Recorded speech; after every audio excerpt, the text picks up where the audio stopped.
El sonido del impacto todavía me retumba en el pecho. Entré a la cocina y vi el plato estrellarse contra la pared, la salsa escurriendo como sangre tibia sobre los azulejos blancos. Mi hija Lucía se quedó congelada con la cuchara en la mano temblando. Y su suegra, doña Rebeca, la miró con esos ojos fríos que conozco bien y dijo: «Eso es lo que pasa cuando no sabes cocinar». Mi respiración se cortó. Mis manos temblaron de rabia. No sabía si gritar llorar o lanzarme encima de esa mujer.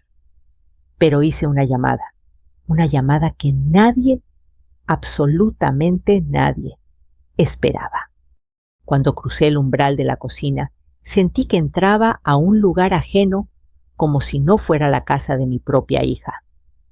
Todo lucía impecable, la estufa de acero brillante, las ollas alineadas milimétricamente, el aroma a carne asada, mezclado con cilantro fresco, pero debajo de esa perfección había algo roto, algo que no encajaba.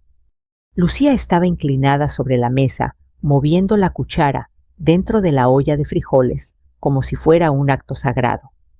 Llevaba un delantal viejo, uno que claramente no era suyo.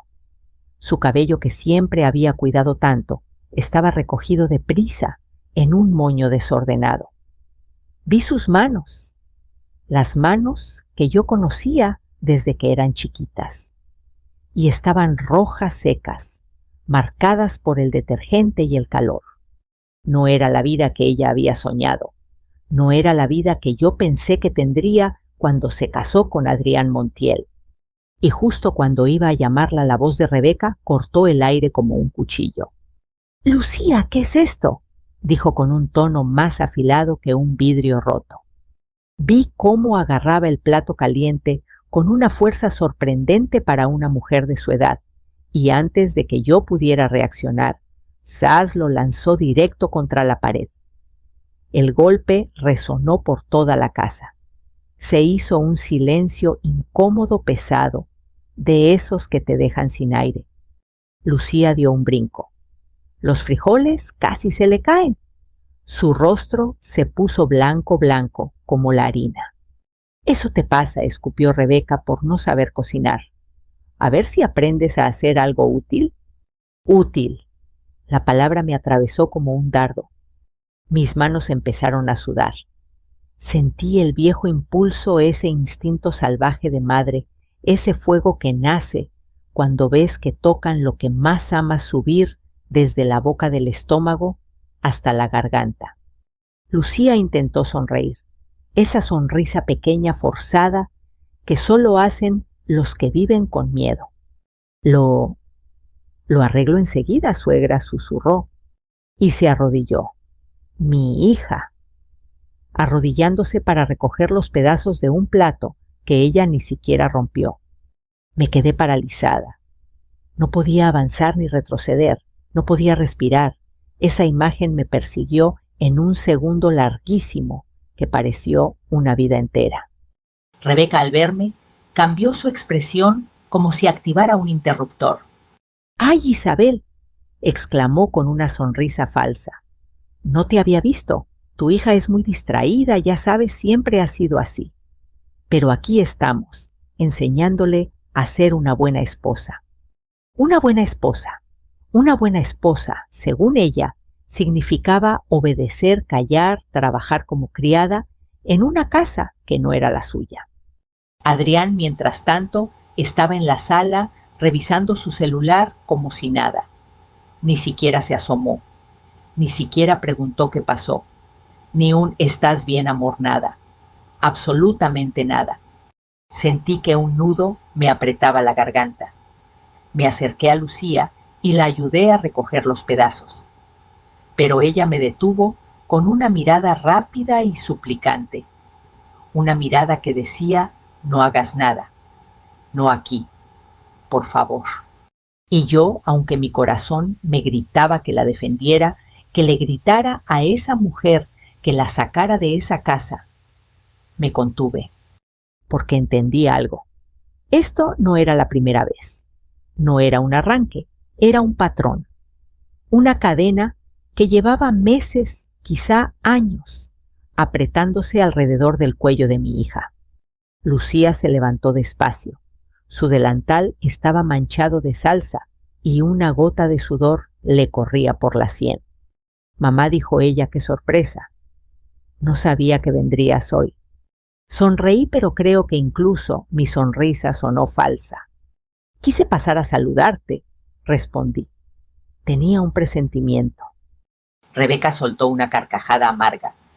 Ay, Isabel, siempre tan dramática. Aquí todo está bien. ¿Verdad, Lucía? Lucía bajó la mirada. Ese gesto, ese pequeño gesto, me desgarró el alma. Todo está bien. La mentira más vieja y más dolorosa que puede decir una hija para que su madre no sufra. Yo sabía que no estaba bien. Lo sabía por su postura, por sus manos temblorosas, por el silencio que llenaba más espacio que cualquier palabra. Me limpié las manos en mis jeans. Respiré hondo. Y sin mirar a Rebeca, ni a Adrián, ni al plato destrozado en el piso, saqué mi teléfono. Mis dedos temblaban, pero marqué el número sin dudar. Bueno, contestó una voz profunda del otro lado.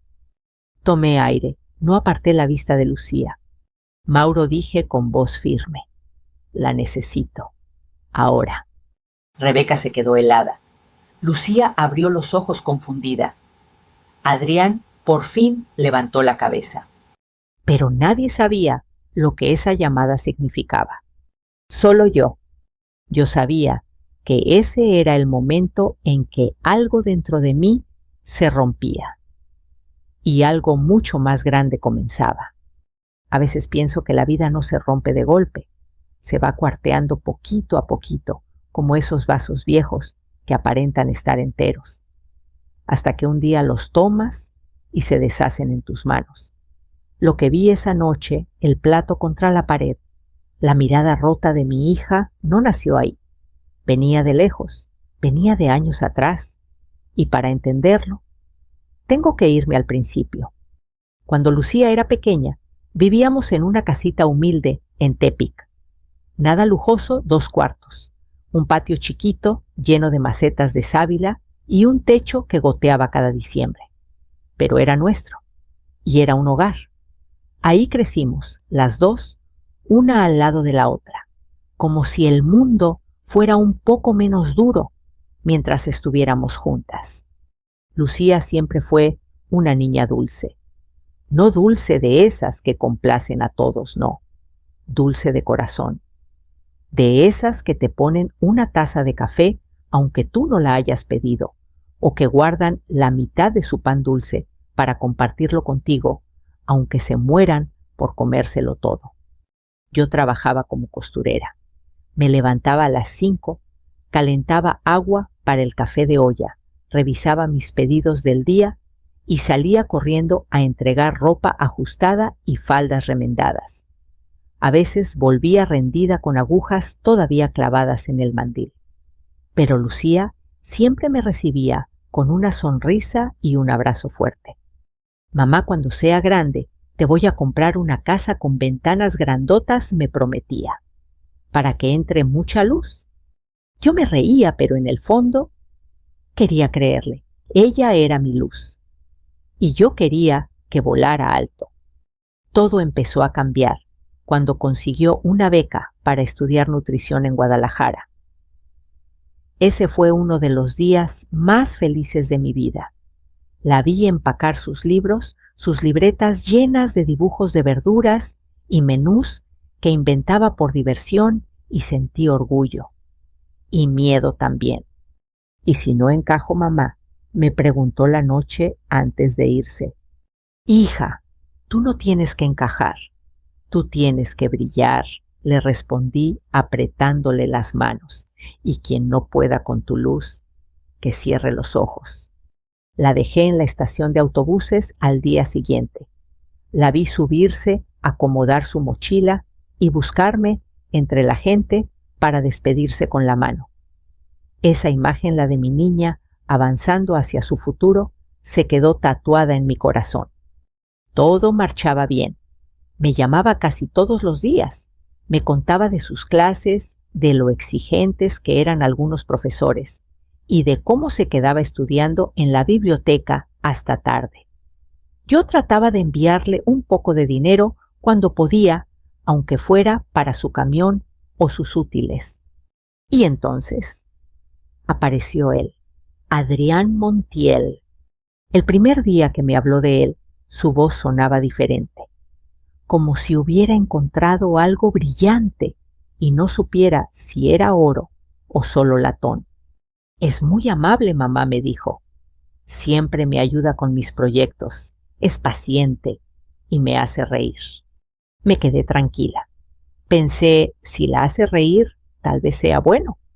Pasaron unos meses hasta que finalmente lo conocí. Venían a Tepic un fin de semana y me avisó con anticipación nerviosa como quinceañera antes de un baile.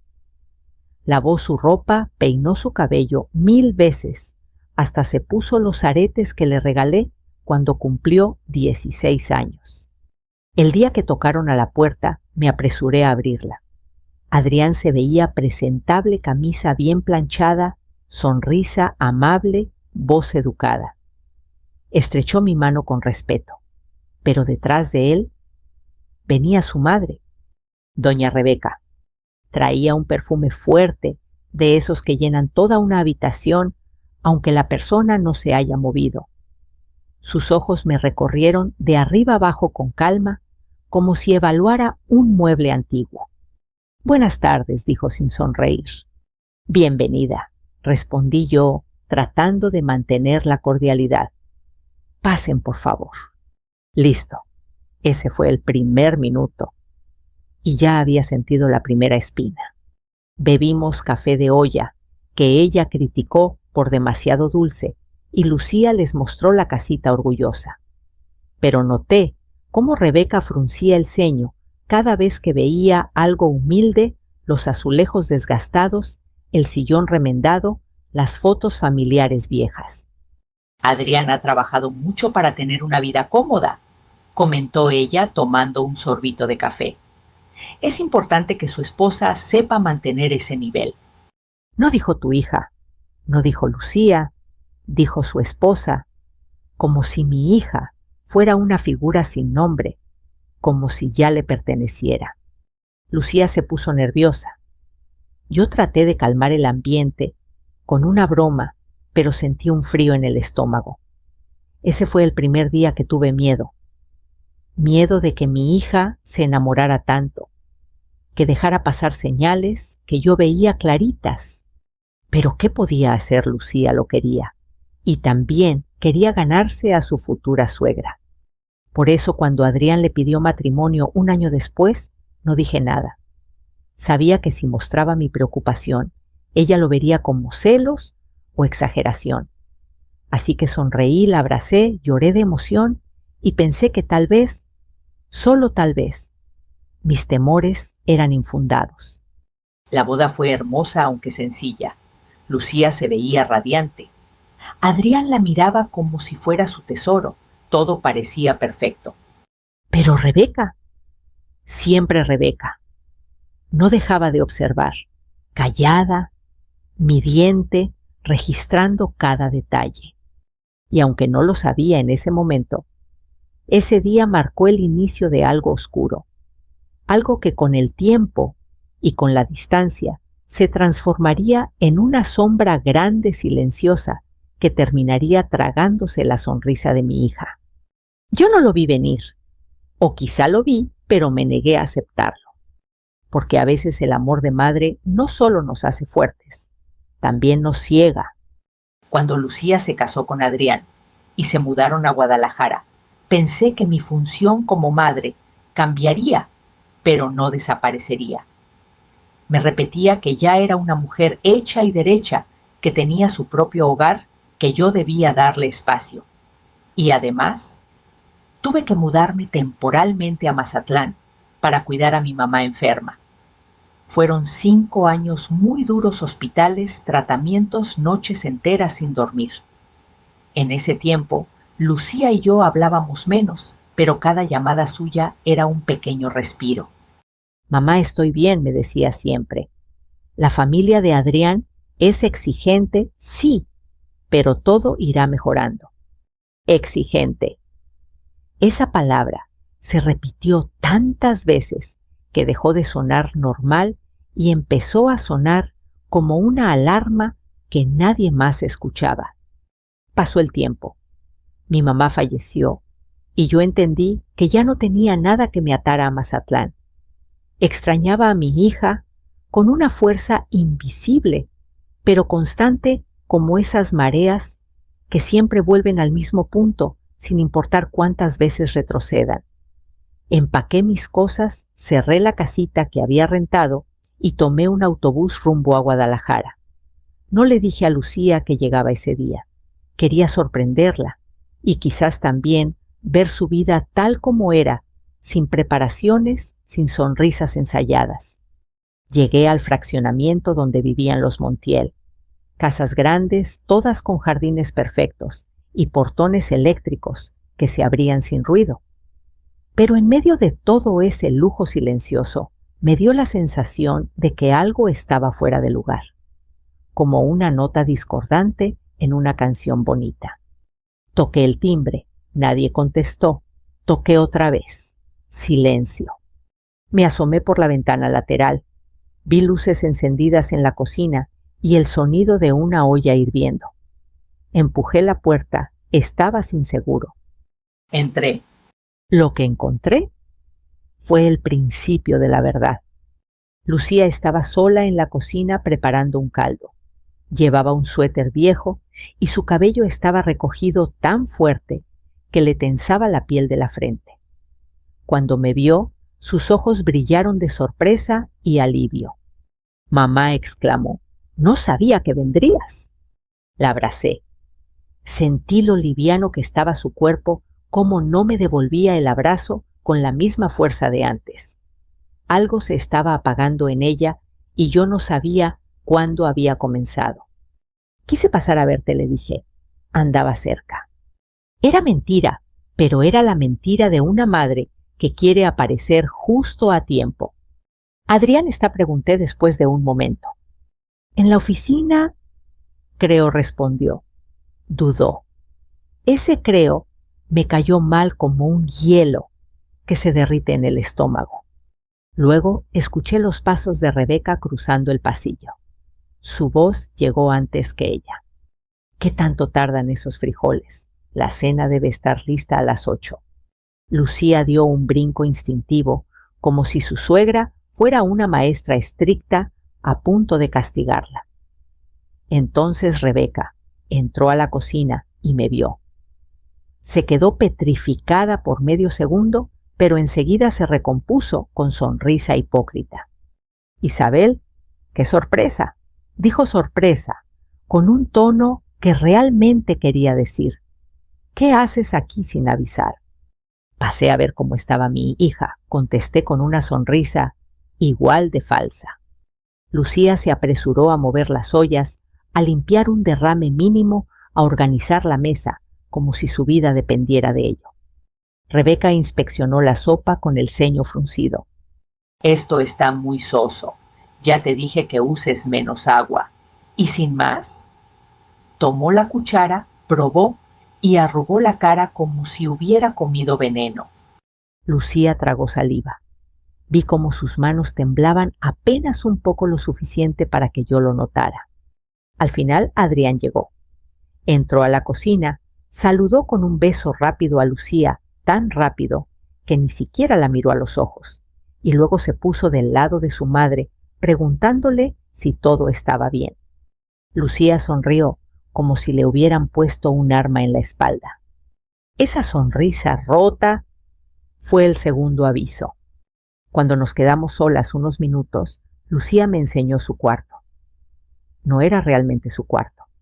Era un cuarto pequeño casi como el de servicio, con una cama individual y un closet diminuto.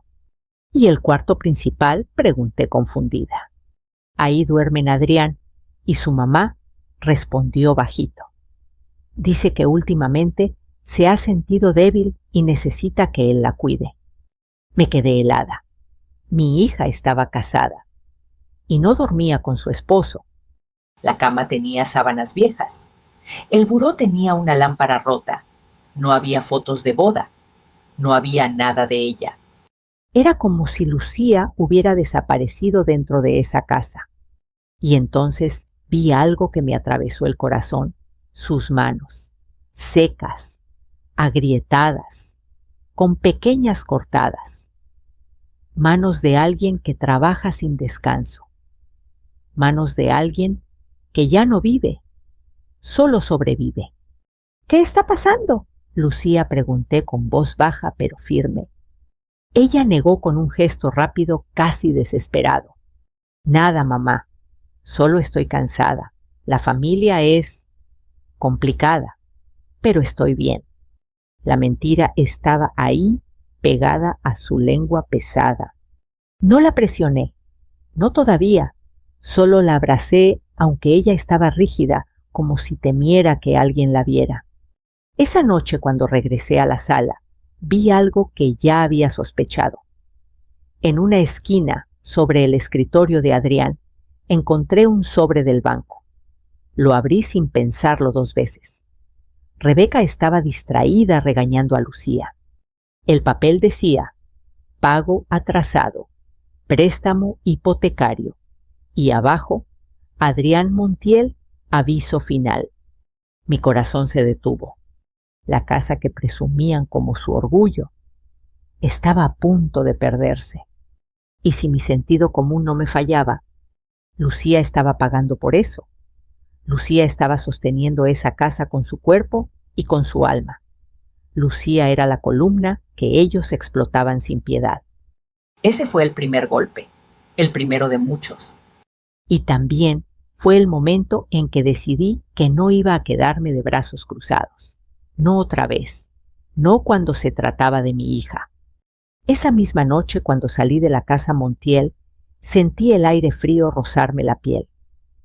Guardé el sobre del banco en mi bolsa y dije para mí misma: mañana todo esto empieza a cambiar. Dormí muy poco esa noche, o mejor dicho, no dormí. Cerraba los ojos y veía el mismo cuadro una y otra vez, Lucía arrodillada, recogiendo los pedazos del plato como si estuviera recogiendo los pedazos de sí misma. Sentía la rabia como un animal vivo caminándome por dentro, pero también sentía miedo. Miedo de haber llegado tarde. Miedo de no saber cuánto daño llevaba mi hija encima. A las 7 de la mañana ya estaba en una cafetería de la avenida Chapultepec esperando a Mauro, el hombre a quien llamé la noche anterior. Él había sido amigo de mi hermano y durante años trabajó como investigador para despachos privados. Un hombre discreto, de pocas palabras, pero efectivo. Y lo más importante, era alguien que no le debía favores a nadie de la familia Montiel. Cuando entró lo reconocí enseguida. Alto cabello entrecano, mirada seria. Isabel saludó estrechándome la mano. Por tu voz anoche, supe que era grave. Yo asentí, sin poder esconder el temblor en mis dedos. Mi hija, Lucía, tragué saliva. Algo le está pasando. Algo muy malo. Y no me lo quiere decir. Mauro se acomodó los lentes y habló con calma. Dime qué necesitas saber. Respiré profundo, como quien se rompe un poco antes de hablar. Todo. Quiero saber qué está pasando en esa casa. ¿Con quién vive realmente mi hija? ¿Cómo la tratan? ¿Cómo están económicamente? ¿Qué ocultan? Todo. Mauro no hizo preguntas innecesarias. Tomó nota, pidió un café negro y dijo: dame unas semanas, pero necesitaré que me firmes permiso para revisar los movimientos en los que Lucía figure como cotitular o aval. Mi corazón dio un vuelco. ¿Aval? ¿Por qué iba a ser aval de algo? No lo sé, respondió él. Pero si quieres que encuentre la verdad, no puedo trabajar con las manos atadas. Firmé. Firmé sin dudar ni un segundo, porque el miedo que tenía era más grande que cualquier sospecha. Las semanas siguientes fueron las más largas de mi vida. Cada día llamaba a Lucía solo para escuchar su voz, para asegurarme de que seguía ahí. Y cada día ella sonaba más cansada, más apagada, más pequeña. Estoy bien, mamá, me repetía. Solo ha sido una temporada difícil. Temporada. Como si el infierno fuera algo pasajero.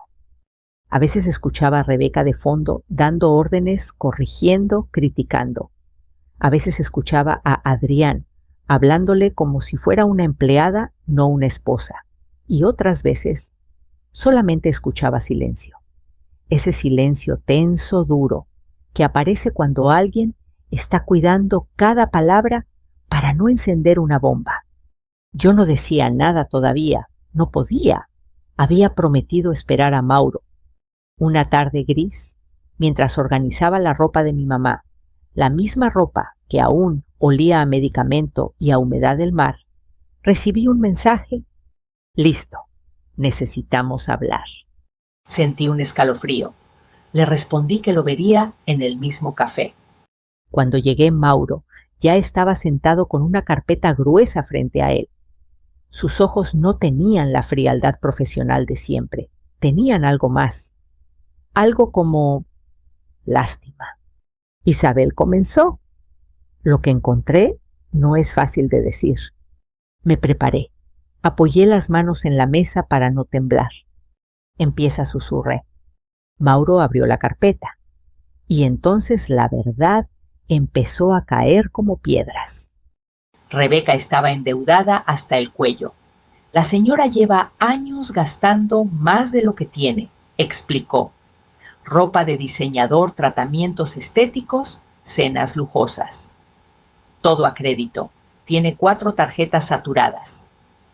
Mi estómago se revolvió. La casa no es lo que presumen. El préstamo hipotecario está en retraso desde hace meses. Están a 2 avisos de perder la propiedad. Me llevé la mano al pecho. La casa donde humillaban a mi hija ni siquiera era suya. Adrián no es tan exitoso como dice.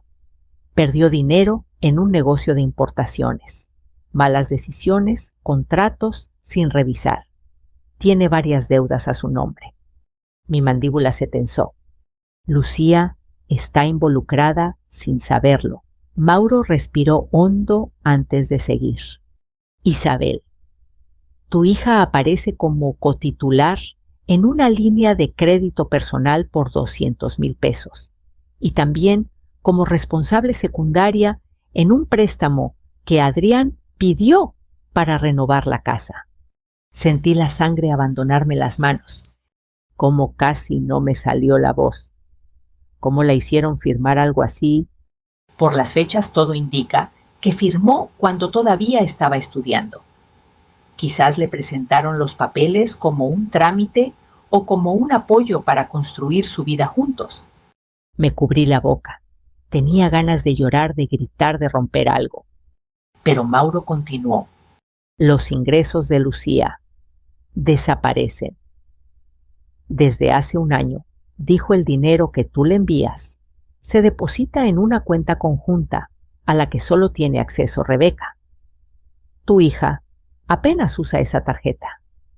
Quien gasta es ella. Me quedé helada.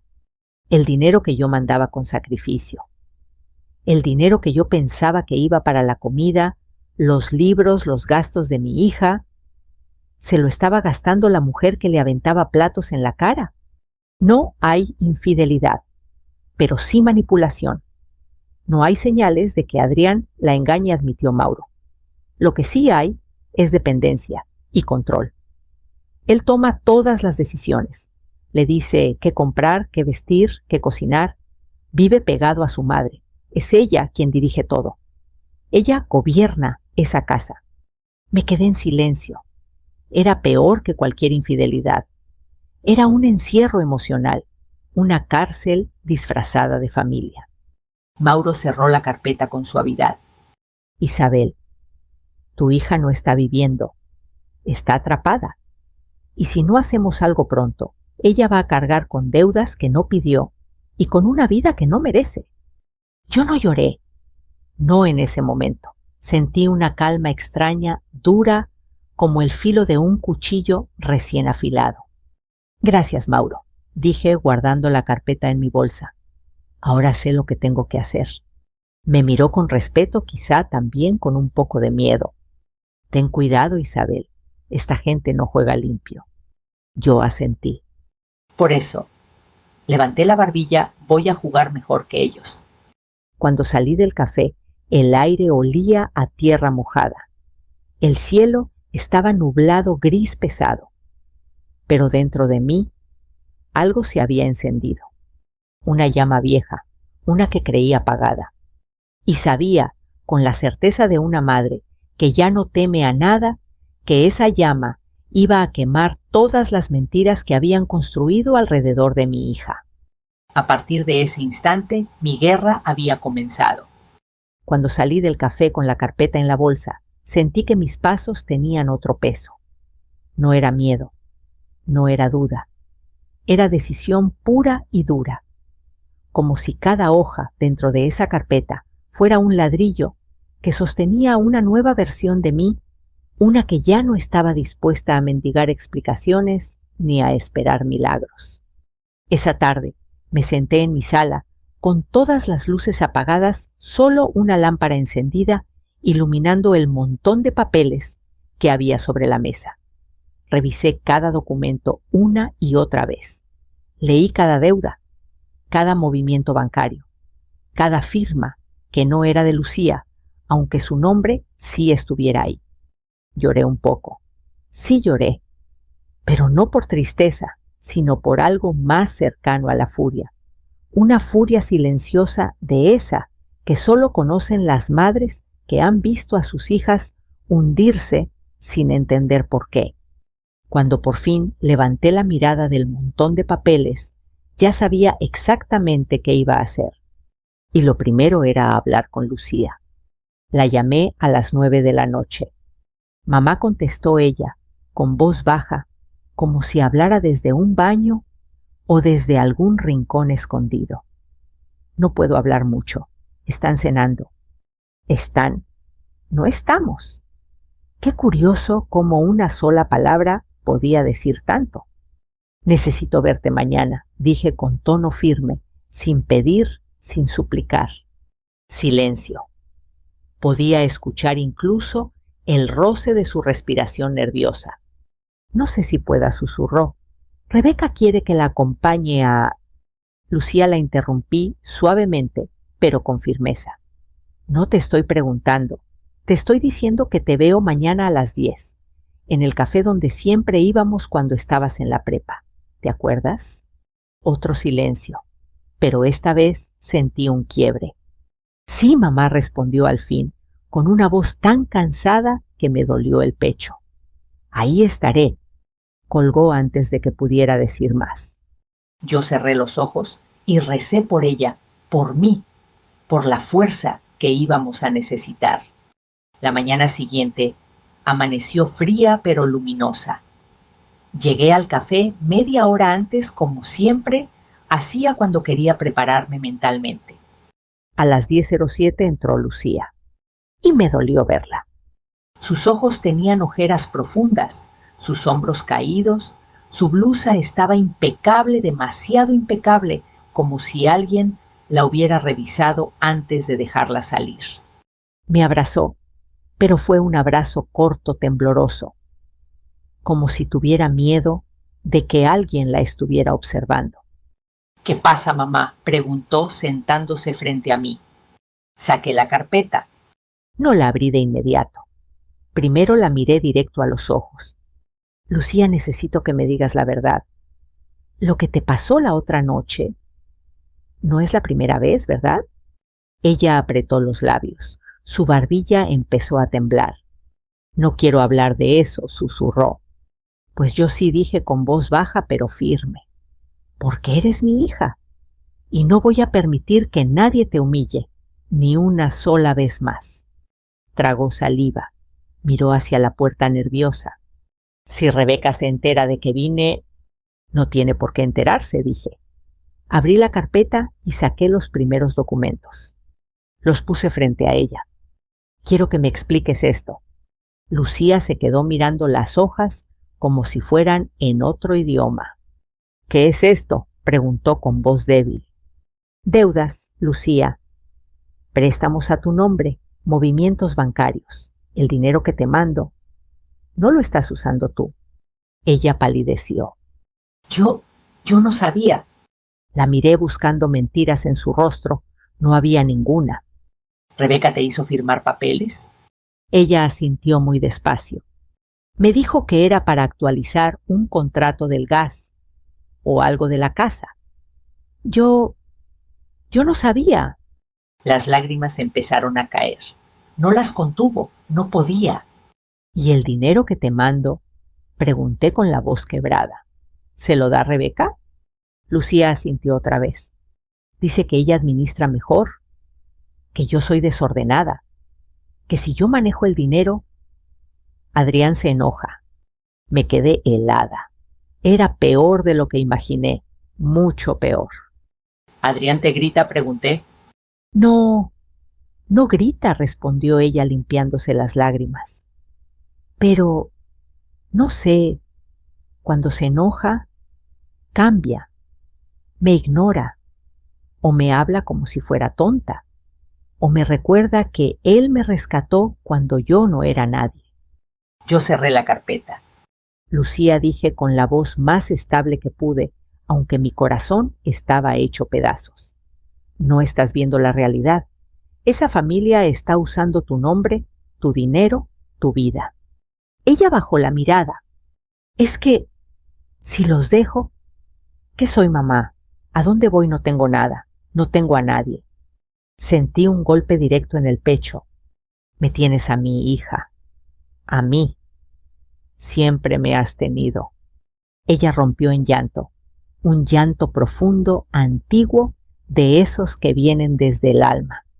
La abracé fuerte, muy fuerte, como cuando tenía 5 años y se caía de la bicicleta. Lucía, susurré. No estás sola y no estás atrapada. Lo que te hicieron no es tu culpa. Nada de esto es tu culpa. Cuando su llanto empezó a calmarse, le tomé las manos. Pero ahora vamos a hacer algo. Vamos a arreglar esto juntas. Ella me miró con los ojos hinchados, pero con un brillo nuevo. ¿Qué vamos a hacer, mamá? Alcé la carpeta. Vamos a enfrentarlos, hoy mismo. Lucía tragó saliva. No puedo, susurró temblando. Rebeca, Adrián, ellos ya no tienen poder, la interrumpí con voz firme. El poder se acabó desde el momento en que descubrí la verdad. Hoy vamos a su casa y les vamos a decir todo. No más mentiras, no más abusos, no más humillaciones. Ella respiró hondo. Luego asintió. Está bien, mamá, vamos. Y en ese instante supe que la Lucía que ellos habían quebrado estaba empezando a reconstruirse. La llevé del brazo mientras salíamos del café. El sol pegaba fuerte, pero el aire estaba fresco. Sentí que cada paso nos acercaba a un momento decisivo. Al llegar al coche, Lucía me apretó la mano. ¿Y si se enojan? Que se enojen, respondí sin dudar. La justicia no siempre suena bonito, pero siempre llega. Encendí el motor, miré el retrovisor, miré sus ojos cansados pero valientes, y conduje hacia la casa donde por fin las máscaras iban a caerse. El camino hacia la casa de los Montiel se sintió más largo que nunca. Lucía iba sentada junto a mí, con las manos entrelazadas y los dedos blancos de tanto apretarlos.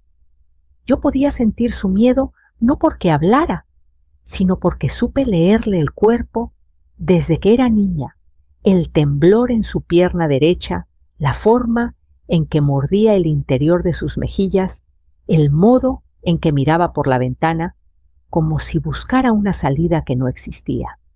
Si en algún momento quieres que nos detengamos, me dices, le dije con voz suave. Ella negó apenas con la cabeza. No, ya no. Si no lo hago hoy, no lo voy a hacer nunca, susurró. Apreté su mano. Estoy contigo, hija, pase lo que pase. Cuando llegamos el portón, estaba abierto. Entré el coche despacio. El jardín estaba impecable, demasiado impecable, como si la casa intentara presumir una grandeza que ya no tenía cómo sostener. Lucía respiró hondo antes de bajar. Yo también. Entramos por la puerta principal sin tocar. Aunque no era nuestra casa, aunque nos habían hecho sentir ajenas esa mañana, entramos como si fuera territorio neutral. En la sala estaba Rebeca, con una bata de satén color vino y un café recién servido en una taza fina. Adrián a su lado revisaba unos papeles. Los dos levantaron la vista al vernos. ¿Qué hacen aquí?, preguntó Rebeca, frunciendo el ceño. Lucía, te dije que hoy necesitaba que me acompañaras al centro comercial. Tenemos una cita para el vestido. No voy, dijo Lucía por primera vez sin temblar. El silencio que siguió fue tan denso que parecía llenar la sala como humo. Adrián dejó los papeles. ¿Qué te pasa? ¿Por qué hablas así? Rebeca nos miró de arriba abajo. ¿Y tú, quién te dio permiso de entrar a mi casa sin avisar? Yo me adelanté un paso. Primero que nada, Rebeca, no vuelvas a hablarle así a mi hija delante de mí. Y segundo, esta ya no es tu casa. Rebeca soltó una carcajada que sonó más a burla que a risa. ¿Qué dices? No digas tonterías. Yo abrí la carpeta. Lucía se colocó a mi lado. Digo la verdad, respondí tranquila. Tengo aquí todos los documentos que demuestran las deudas que han estado ocultando. No solo la hipoteca atrasada, sino los préstamos personales, las tarjetas al límite, las renovaciones falsas y... Saqué un papel.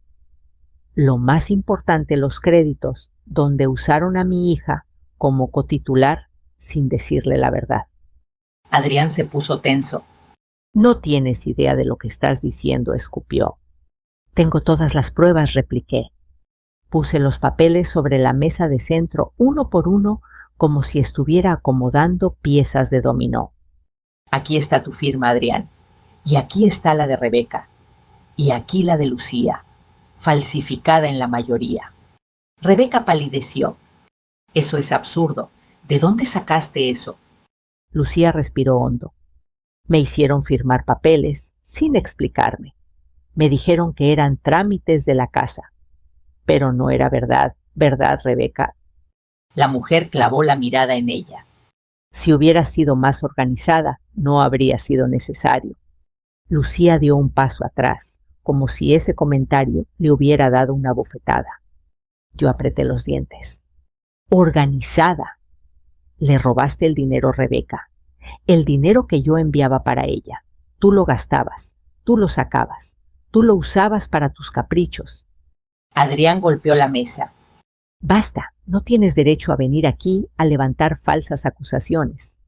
Tengo el derecho y las pruebas, respondí sin elevar la voz. Y tengo algo más, un abogado que ya revisó todo. A partir de hoy, cualquier movimiento a nombre de mi hija queda bloqueado. ¿Y ustedes? Los miré a ambos, tienen que responder por lo que hicieron. Rebeca apretó los labios temblando. Esto no puede estar pasando. Lucía dio un paso al frente. Su voz salió baja pero clara. Sí puede, sí está pasando, y ya no voy a permitir que sigan usándome. Adrián la miró como si no la reconociera. Lucía, ¿qué estás diciendo? Eres mi esposa. Y tú me trataste como si fuera tu empleada, respondió ella con una calma dolorosa. Tu mamá me gritaba, me insultaba, me aventó un plato, y tú no hiciste nada. Adrián abrió la boca, pero no salió sonido. Lucía siguió. Me hiciste creer que yo estaba aquí gracias a ti, que sin ustedes yo no era nadie. Pero eso no era amor, era control. Rebeca levantó la voz. Nos debes respeto, esta familia te dio todo. Lucía la miró con un cansancio viejo. Todo me dieron, una casa llena de miedo. Me dieron humillación, me dieron silencio. Mi mamá, ella sí me dio todo. Ustedes solo tomaron. Yo sentí un nudo en la garganta. Mi hija estaba hablando. Por primera vez en años, estaba hablando con su propia voz. Adrián se acercó desesperado. Amor, podemos arreglar esto. Podemos ir a terapia. Puedo cambiar. No interrumpió Lucía suavemente. No quiero que cambies. No quiero nada de eso. Quiero irme. Rebeca gritó. No puedes irte. Eres parte de esta familia. Lucía sonrió con tristeza. No, fui parte de una mentira, pero ya no. Yo abrí el último documento. Y les aviso algo más. Todos los movimientos bancarios que hicieron con su nombre están bajo investigación. Ustedes tendrán que responder por ello. Rebeca se desplomó en el sillón tapándose la cara. Adrián se llevó las manos al cabello desesperado. Lucía, por favor. Ella tomó aire. Voy a pedir el divorcio, Adrián. Él dio un paso atrás, como si esa palabra fuera un golpe físico. No, no, Lucía, no puedes hacerme esto. No te lo hago a ti, respondió ella. Me lo hago a mí, me elijo a mí, por primera vez. Me puse a su lado. Vámonos, hija. Ella asintió. Rebeca levantó la cabeza, los ojos rojos. Lucía, si te vas, nos destruyes. Lucía respondió sin temblar. No los destruyo yo. Ustedes se destruyeron solos cuando decidieron vivir de apariencias. Yo solo estoy saliendo del incendio. Salimos de la casa sin mirar atrás. Al cruzar el jardín, Lucía respiró hondo, como si el aire volviera a entrar en sus pulmones después de años. Cuando cerré el portón detrás de nosotras, supe que no solo habíamos dejado una casa, habíamos dejado una prisión. Y aunque todavía faltaba enfrentar las secuelas, las deudas, los trámites, ese día, en ese instante, mi hija volvió a nacer. Salir de aquella casa no fue un final, fue un comienzo. Uno que dolió, pero que al mismo tiempo dio paso a algo que yo no había visto en años, un destello de libertad en los ojos de mi hija. Ese día la llevé conmigo a mi departamento. Lucía se sentó en el sillón sin decir una palabra. La vi mirar sus manos como si no las reconociera. Las movía lentamente, abriendo y cerrando los dedos como si probara qué se siente que ya nadie las empuje, las controle o les imponga órdenes. ¿Te duele algo?, le pregunté. Ella negó con la cabeza. Es raro, susurró, sentirme ligera, como si me hubieran quitado un peso de encima que yo no sabía que estaba cargando. Me senté a su lado. No es raro, hija, es normal. Volviste a respirar. A los pocos minutos rompió a llorar. Pero esta vez no era un llanto de miedo ni de desesperación. Era un llanto que limpiaba, que drenaba, que abría espacio para algo nuevo. La abracé hombro con hombro, como cuando era niña. Y por primera vez en mucho tiempo, sentí paz. Los días siguientes fueron un torbellino: abogados, llamadas, trámites, bloqueos de cuentas, cancelación de créditos fraudulentos. Mauro nos ayudó a armar el caso legal para deslindar a Lucía de toda responsabilidad. Fue un proceso largo, sí, pero firme. Los documentos demostraban que ella había firmado papeles bajo engaño y varios peritajes confirmaron que otras firmas habían sido falsificadas. Rebeca, por supuesto, intentó todo, llamó llorando, luego llamó gritando, luego llamó mintiendo, pero no consiguió nada. Adrián también buscó a Lucía varias veces, primero rogando, luego reclamando, luego culpándola. Lucía no le respondió ni una sola vez. Y cada silencio de mi hija era una victoria, un paso más lejos de ese infierno silencioso donde la habían atrapado. Un mes después, Lucía consiguió un trabajo en una pequeña clínica de nutrición integral. La encargada, una doctora amable de mediana edad, quedó encantada con ella desde la entrevista. «Tienes un corazón hermoso», le dijo, «y este lugar necesita justo eso». Lucía salió de la clínica con la mirada brillante. Yo no dije nada. Solo la miré en silencio orgullosa. «Mamá», dijo ella, «hace años que no me siento útil». «En el buen sentido». «Siempre lo fuiste, hija», respondí. «Solo necesitabas un lugar que no apagara tu luz». Esa noche celebramos con tacos de asada en un puesto de la esquina. Nada lujoso, nada perfecto, pero auténtico. Lucía comió riendo de verdad, con la boca abierta, con los ojos entrecerrados, sin miedo a que alguien la regañara por hacerlo mal. Fue ahí, entre tortillas calientes y olor a carne recién asada, donde supe que mi hija estaba regresando. Lentamente, pero regresando.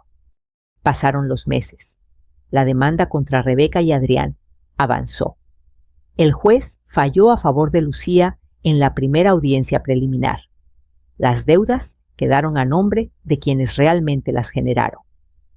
La casa de los Montiel entró en proceso de embargo. Rebeca, furiosa, intentó culpar a todos menos a sí misma. Adrián desapareció de la vida pública durante un tiempo. A veces Lucía recibía mensajes suyos pidiéndole una oportunidad de hablar. Ella los borraba sin leerlos completos. Un día me dijo: «¿Te das cuenta, mamá? Llevo meses sin escuchar a Rebeca decirme qué hacer. Y mi cabeza está en silencio. Ya no siento culpa por todo. Ya no siento miedo». La miré a los ojos. «Ese silencio, hija, es libertad». Un domingo por la tarde, mientras colgábamos ropa, en el patio, Lucía se quedó mirando el cielo. «Mamá, ¿crees que algún día pueda volver a confiar en alguien?» Me acerqué y la tomé del brazo. «Claro que sí», respondí. «Pero esta vez lo harás desde tu fuerza, no desde tu miedo.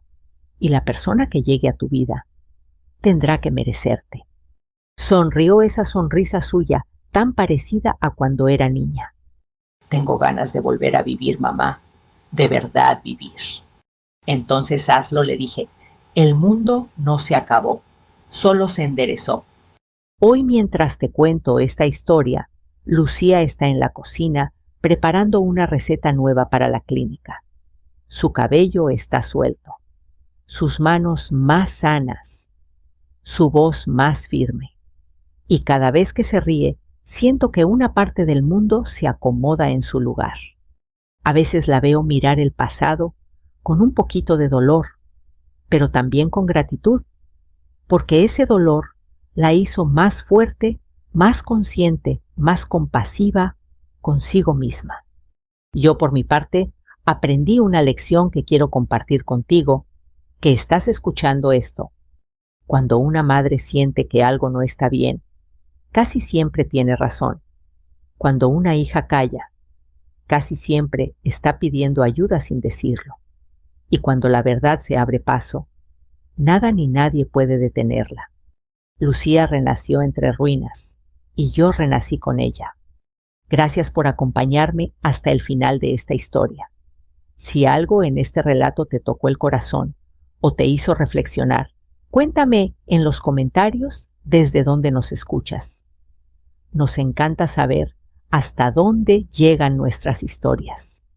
Y si quieres seguir escuchando relatos como este, llenos de fuerza, valentía y segundas oportunidades, suscríbete al canal. Cada día compartimos nuevas historias que pueden inspirarte, acompañarte o simplemente recordarte que nunca estás sola. Nos vemos en el próximo capítulo.